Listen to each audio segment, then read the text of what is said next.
আসসালামু আলাইকুম। কথা বলছি কাজী আনিস মনির, অ্যাডভোকেট, বাংলাদেশ সুপ্রিম কোর্ট। ভুয়া বা মিথ্যা মামলা ঠেকাতে বিশেষ করে যে মামলাগুলা থানাতে হয়, ওই থানায় দেখা যায় যে ৫ জন অরিজিনাল আসামির সাথে ১ জন বা ২ জন সূত্রতামূলক আসামি ঢুকিয়ে দেওয়া হয়। তো এইগুলা অসুবিধা দূরীকরণার্থে ফৌজদারি কার্যবিধির একটি নতুন ধারা সংযোজন হয়েছে। সেই ধারাটার নাম হচ্ছে ১৭৩ ক।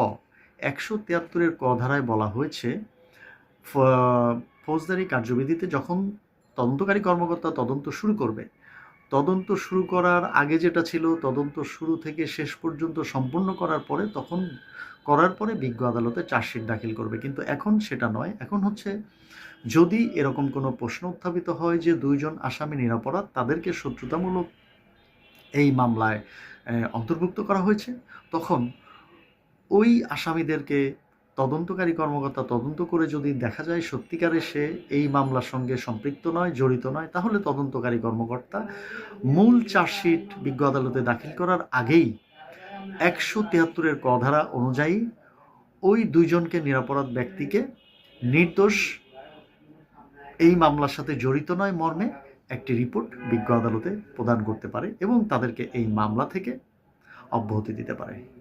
তো সবাই খুব ভালো থাকবেন। আল্লাহ হাফেজ।